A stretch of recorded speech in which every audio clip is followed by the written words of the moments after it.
I'm going to show you a fun technique where you can take old work, painted papers. Some of these I've done marker drawings on, but it's not work that I love. I use painted papers for collage, to make products, other products, and greeting cards, all kinds of things. So I have a stash, and some of them are just not good. So let me show you how I make them over. I tape my paper to my paint tarp so I can paint all the way to the edges. I'm using acrylic paint and a sponge brush. So here I'm using some colors I already have mixed up, and you want to pick a color that has contrast, so maybe darker, and you want your paint to be thick-ish but thin enough to spread evenly. So I like to cover the whole surface, and then with a squirt bottle I'm spritzing it with water. You can set a timer, but actually you learn to just look at the surface, and what you're looking for is for some areas to be dry and the water droplets to remain wet. Wipe down the surface with a soft rag, and that removes the paint where the water droplets were and gives you this speckled texture. On this one you can see the color variation of the original marker drawing.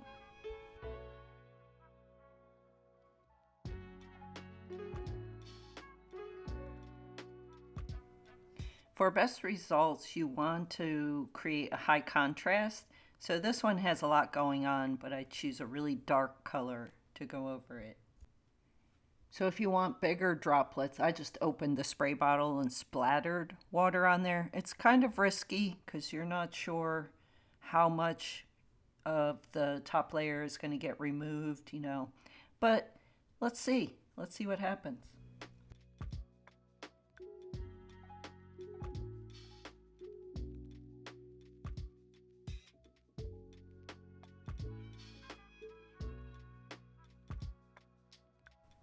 Okay, this came from a bigger piece that I had cut in half.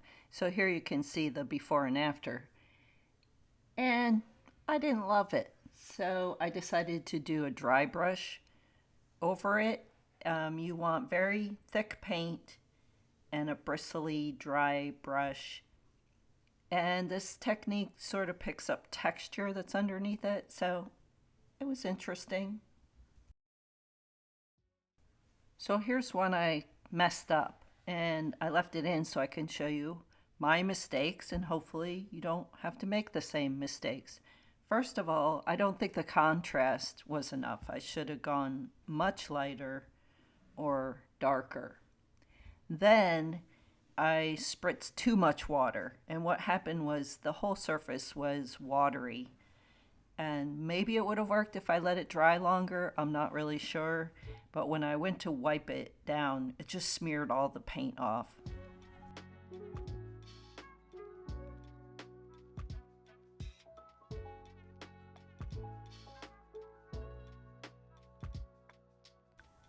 So on this one, I kind of made the same mistake. Everything got a little too watery. So I wiped it down.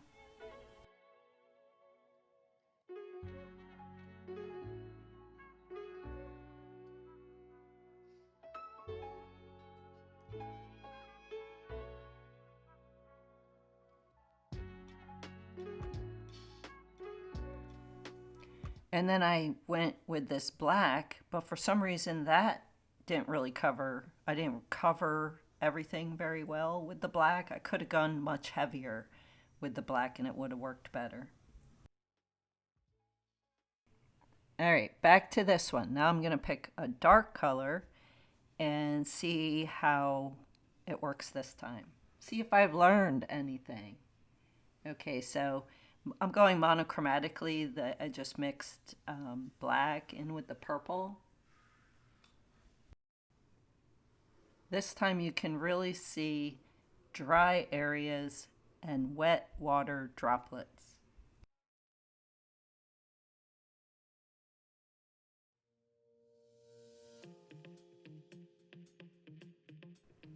I really like the way this one turned out. So sometimes, if you make a mistake, you just keep going until you get something you like.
So for some reason, I still didn't love this one. So I figured, let's just see what I can make it into. I did a dry brush of white, combining these techniques, and then spritzing it with water. But I think the white paint was too thick, or I didn't let it dry long enough. I don't know. It didn't really work out.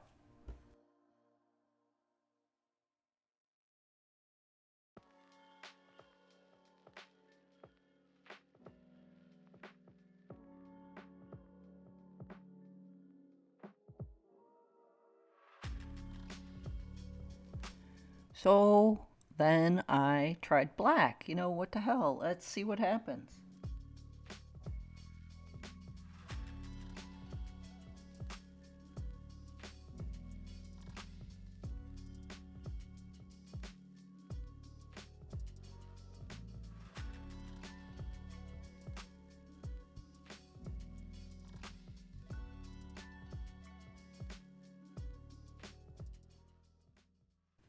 Okay, so there you have it. Some of these I like, some I'll probably keep working on. You can take the paint markers and draw again on these. I have a video on my marker drawings. And sometimes I just cut them up and use them in collage. So let me know if you have any questions, and thanks for watching.